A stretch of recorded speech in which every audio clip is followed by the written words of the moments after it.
Derrière le verre, il nous regarde.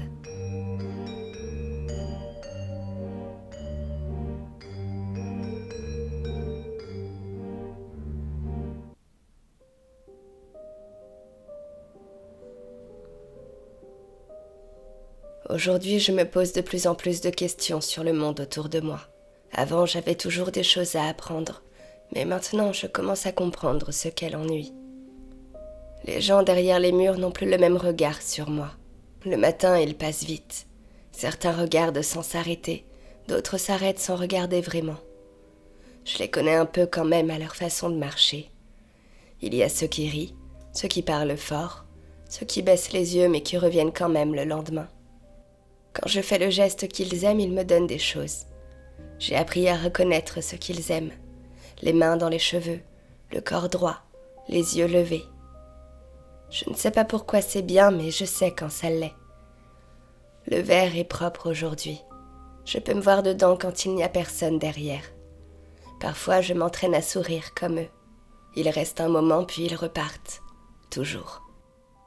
Lui, il arrive plus tard. Il vient tous les jours. Je le reconnais avant de le voir parce que les gens se déplacent autrement quand il arrive. Ils ralentissent. Ils font semblant de ne pas regarder, puis ils regardent quand même. Lui s'arrête toujours au même endroit, juste devant la grande paroi, là où le verre est le plus propre. Quand je m'approche, il sourit. Je crois que c'est un sourire pour moi, parce que quand je me mets un peu plus près, son sourire devient plus grand. J'ai appris que c'était bien les sourires. Quand je le fais, on m'envoie plus de cadeaux. Aujourd'hui, il a posé sa main contre le verre. Alors j'ai posé la mienne au même endroit de l'autre côté. Le verre était froid. Sa main avait l'air chaude. Je me demande si les autres gens dehors ont la même température que moi. En tout cas, on se ressemble plus ou moins tous, donc je dirais que oui. Il a parlé longtemps. Je n'ai pas compris tous les mots, mais je connais sa voix maintenant. Elle est douce. Les voix douces donnent souvent de la nourriture après. Il m'a apporté une robe. Elle était claire, presque comme le ciel quand il fait beau dehors. Les gens ont aimé. Je l'ai su parce que j'ai reçu des cadeaux dans la boîte aux lettres. Lui me regardait autrement que les autres. Pas comme s'il attendait quelque chose tout de suite, mais comme s'il voulait rester. Je crois que c'est ça, aimer. Aujourd'hui, les gens sont déjà là quand je me lève. Il y en a plus que d'habitude, comme quand j'étais plus petite. Le sol est froid sous mes pieds. J'ai appris à marcher doucement le matin parce que ça les fait rester plus longtemps. Les voix sont fortes. J'ai appris que c'était bien quand elles montent. J'ai appris aussi que si elles descendent trop, je risque de ne pas manger. Lui est devant le verre. Je me sens bien. Il dit qu'il pense à moi tout le temps, qu'il a du mal à dormir quand je ne suis pas là. Moi aussi. Il dit que comme je ne peux pas sortir, il fait des démarches pour me rejoindre. Je ne sais pas ce que c'est, mais ça a l'air bien. Maintenant, il est là quand je me réveille. Au début, j'aime bien. J'apprends plus vite. Il m'explique comment on fait dehors. Il dit que c'est important de comprendre. Mais aujourd'hui, il m'apprend encore les mêmes choses. Il dit que je confonds les mots, que j'oublie exprès. Quand le bruit des gens devient trop fort, il se crispe. Alors je parle moins. Il dit que je pourrais faire un effort. Je ne sais pas lequel, mais j'essaie quand même. Avant, il aimait quand je m'approchais du verre. Maintenant, il reste un peu en arrière. Quelqu'un rit dehors. Alors je fais le geste que je fais d'habitude, celui qui marche bien. Il me regarde aussitôt, pas comme avant. Il me dit que je pourrais éviter. Je ne sais pas ce que je dois éviter. Le geste, le rire. Il secoue la tête. Il dit que ce n'est plus pareil maintenant, que je devrais comprendre. Je sens que j'ai fait quelque chose de travers. Je baisse les yeux comme j'ai vu faire dehors quand quelqu'un est mécontent. Plus tard, il ne me regarde presque plus, et je passe la soirée à repenser aux gestes. J'essaye de comprendre à quel moment j'ai changé. Aujourd'hui, quelqu'un laisse un objet dans la boîte aux lettres. Ce n'est pas pour manger, ce n'est pas pour couvrir le corps. Je le sais tout de suite parce que je ne sais pas quoi en faire. C'est un livre avec des images. Les pages sont brillantes. Les corps à l'intérieur ressemblent aux miens, mais pas tout à fait. Ils sont plus lisses, plus ouverts. Les gens dehors parlent plus fort. Certains rient. Lui s'approche. Il regarde le livre, puis moi. Le ton de sa voix devient grave. Il me demande pourquoi ils m'ont donné ça. Je ne sais pas. Je n'ai rien demandé. Parfois, il donne des choses sans expliquer. Il feuillette une page, puis la referme brusquement. Les rires montent. Lui, il devient très silencieux. Je dis que je peux poser les objets ailleurs si ça le dérange, mais selon lui, ce n'est pas le problème. Il dit que je fais semblant de ne pas comprendre. Je sens quelque chose se refermer. Il est plus pareil. Depuis quelques jours, les objets arrivent plus souvent. Pas quand il est calme, mais quand sa voix se durcit, quand il me bouscule. Lorsqu'il s'approche trop près de moi, le verre se met à vibrer. La boîte aux lettres se remplit. Il dit que c'est à cause de moi s'il est enfermé ici. Il dit que je l'ai aguiché et que je ne sais faire que ça. Quand la boîte aux lettres est pleine, il s'arrête. Beaucoup de cadeaux sont pour lui. Ce sont toujours des bouteilles en verre que je n'ai pas le droit de toucher. Il sourit un peu, mais pas vers moi. Quand je pleure, il dit que dehors ils sont pires que lui. Je crois que c'est vrai parce qu'il donne quand il parle comme ça, alors que quand il est gentil, il regarde moins. J'essaie de me souvenir de ce que j'ai fait juste avant qu'il s'énerve, pour ne plus recommencer. Mais maintenant, il sourit avant même que la boîte aux lettres ne se remplisse.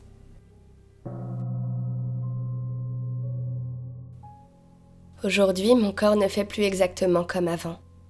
Je mange autant, mais j'ai souvent faim quand même. Je sens des douleurs à de nouveaux endroits. Je n'ai plus de saignements en bas. Les gens dehors ont changé eux aussi. Ils parlent moins fort. On me donne des vêtements plus larges, des tissus plus doux. Lui ne me touche plus pareil. Il dit que je prends de la place, puis il rigole. Il crie moins, mais ne sourit pas. Il dit que ce n'était pas prévu, mais qu'au moins ça fera du changement. Aujourd'hui, mon ventre bouge tout seul. Quand je lui montre, il se fige. Des fois, il pose sa main chaude dessus. J'aime bien. En ce moment, les gens lui offrent moins de bouteilles en verre. Alors, il est souvent calme. Cette nuit, le sol est glacé dans mon dos. J'ai très mal partout. Il n'arrête pas de me dire de pousser. C'est ce que je fais, mais je crie beaucoup, alors j'ai du mal à l'entendre. Puis j'ai entendu un autre cri que le mien, petit mais très fort. À ce moment-là, je ne sens plus rien, à part son petit corps tout chaud, plus chaud que moi. Lui a regardé longtemps sans parler, puis il a dit que maintenant, il fallait faire attention. Aujourd'hui, il y a déjà des gens derrière la vitre. Ils parlent doucement. Certains tapent moins fort que d'habitude. Quand l'enfant pleure, le bruit dehors change.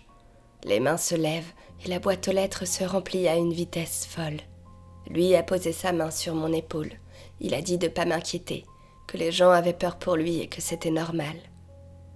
Quand je m'approche trop près du verre, il m'arrête.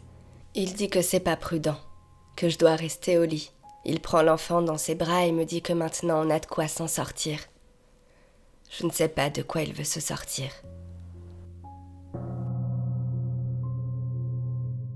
Aujourd'hui, il a réveillé l'enfant sans raison. L'enfant pleure beaucoup à cause de ça.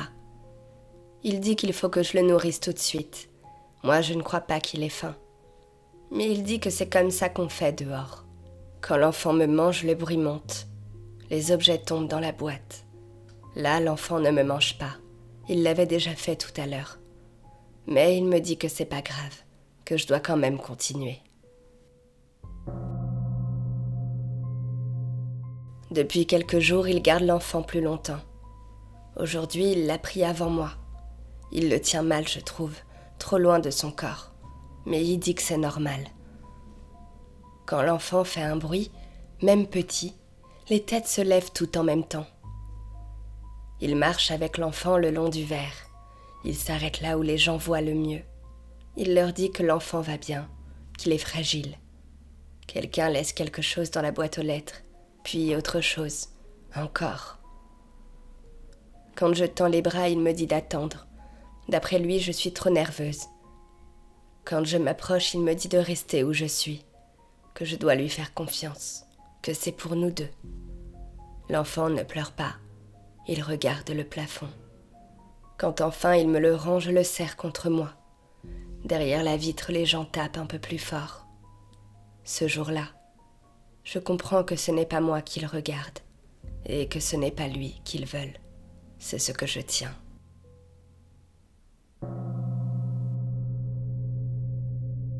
Aujourd'hui, je ne m'approche pas du verre.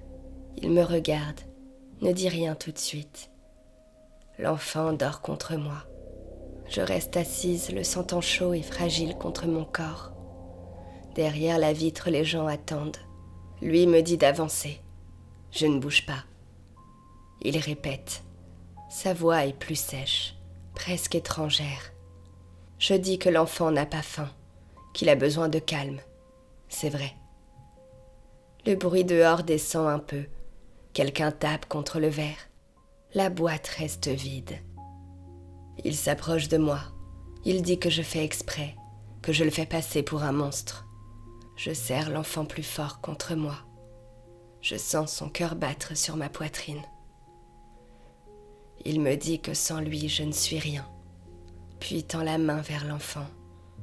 Je recule. Je sens ma peur se mêler à ma colère. C'est la première fois que je fais ça et pourtant je ne peux plus faire autrement. Après ça, tout va très vite. Il est énervé. Il crie fort, trop proche de moi. Les gens dehors reviennent. Les coups contre le verre sont irréguliers. Lui me fait mal, mais il s'en fiche. Il me secoue. Je lâche l'enfant. Il tombe sur le sol. Il ne pleure pas. Là, je ne pense plus aux gestes. Je ne pense plus à ce qu'ils aiment. Je le pousse, mais il est plus fort que moi. Je ne peux plus me redresser. Il est face à l'enfant, se baisse pour le prendre. À ce moment-là, un objet tombe dans la boîte aux lettres. Je regarde. C'est un couteau. Maintenant, le sang est partout. Il entoure son corps sur le sol d'un halo qui ne fait que s'étendre. Puis j'entends un bruit. Ce n'est pas dehors. C'est petit. C'est cassé. L'enfant pleure. Je me relève et le prends contre moi. Il respire. Il est chaud. Je ferme les yeux très fort, sentant son cœur battre contre le mien. Le sol est glissant. Je le regarde d'en haut. Il ne bouge plus. Ses mains sont ouvertes. Ses yeux ne clignent pas. Je comprends alors que je l'ai arrêté pour de bon.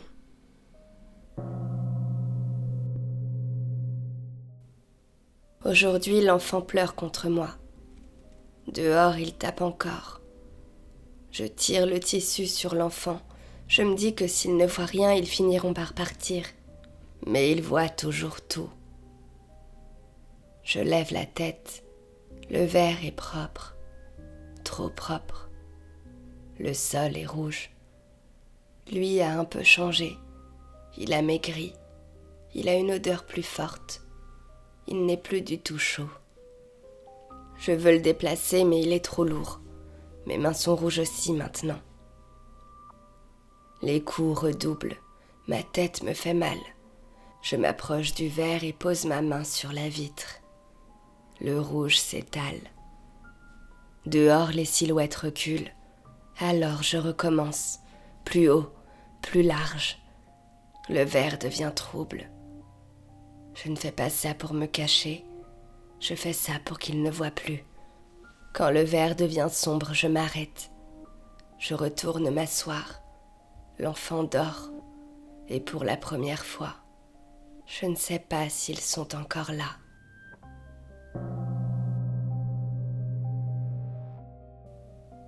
Aujourd'hui, l'enfant marche. Il fait du bruit quand il marche. Je lui dis de faire attention. Je ne sais pas à quoi, mais je le dis quand même. Il aime courir vers le verre. Je le rattrape toujours avant. Je pose ma main sur ses yeux. Je dis non. Il ne comprend pas, mais il me regarde comme s'il voulait savoir. Je détourne la tête. Je n'ai rien à lui montrer. Je lui donne des objets pour qu'il reste assis. Des choses douces. Parfois, il tape contre le mur. Je sursaute. Je crois toujours que quelqu'un va répondre. Mais il n'y a plus personne. Le verre est sombre.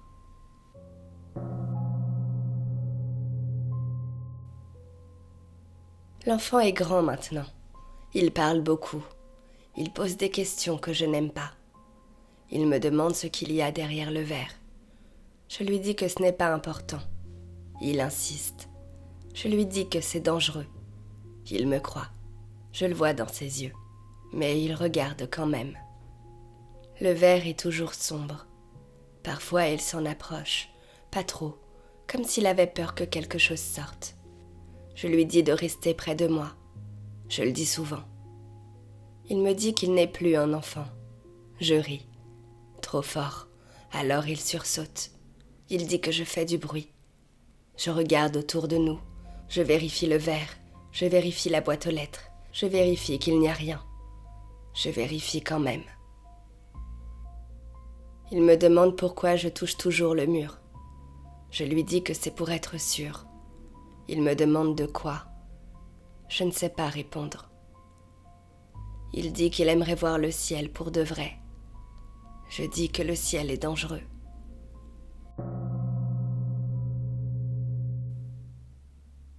Aujourd'hui, je me suis endormie sans m'en rendre compte. Le bruit me réveille. Pas un bruit de dedans, un bruit de dehors. Des mains qui frappent, des mains qui applaudissent.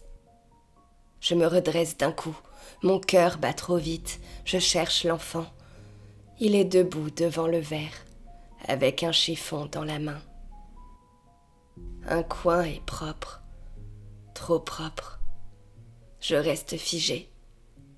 Dehors, ils sont là, nombreux. Ils bougent, ils parlent, ils regardent. L'enfant se penche. Il me dit qu'ils sont comme nous, qu'ils sourient, qu'ils n'ont pas l'air dangereux. Les applaudissements recouvrent sa voix. J'ai du mal à entendre ce qu'il me dit, mais je vois sa main posée contre la vitre, exactement comme la mienne autrefois. Tout ce que j'avais construit pour le protéger, tout ce que j'avais retenu. Il sait, il voit, et c'est trop tard. Je reste assise, n'entendant plus que le bruit grinçant du chiffon contre la vitre.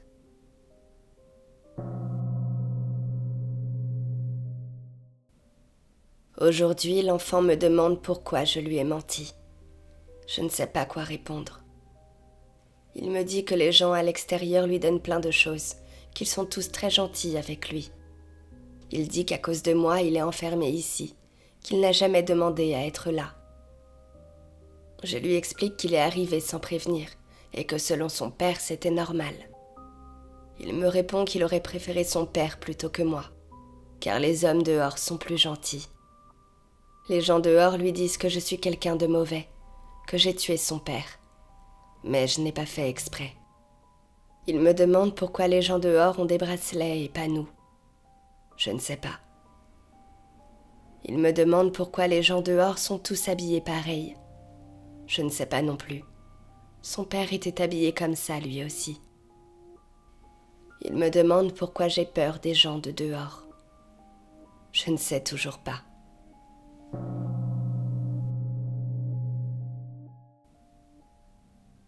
Aujourd'hui, l'enfant dit qu'il va sortir, qu'il va s'échapper. Je lui dis que ce n'est pas possible, mais l'enfant ne me croit plus. Je n'insiste pas. Il a le même regard que son père. Je le vois monter dans la boîte aux lettres. J'ai peur, mais je le laisse faire. Après, je ne le vois plus. Je suis seule, comme au début.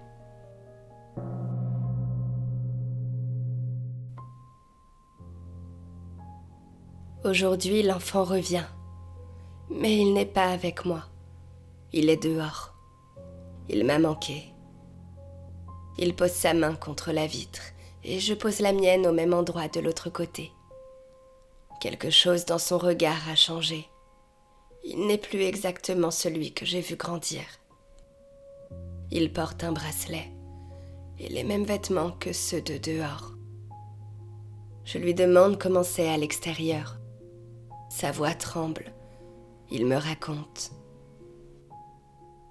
Il me raconte que dehors, il y a beaucoup d'autres maisons comme la nôtre. Des maisons en verre, des gens à l'intérieur et des gens qui regardent. Il me raconte qu'il peut rester dehors maintenant, qu'il en a le droit. Mais il ne sait pas ce qui est mieux, parce que dehors c'est dangereux aussi. Quand il est sorti par la boîte aux lettres, il est tombé dans un long couloir blanc. Il y avait beaucoup d'autres boîtes aux lettres. Elles avaient tout un numéro et des photos. Des photos de gens qui avaient fait des choses horribles. Il dit que notre photo, ce n'était pas nous. Il y avait une autre femme. Elle avait mon visage, plus âgée, et dans ses bras, elle tenait un enfant. Il dit qu'il a croisé des gens.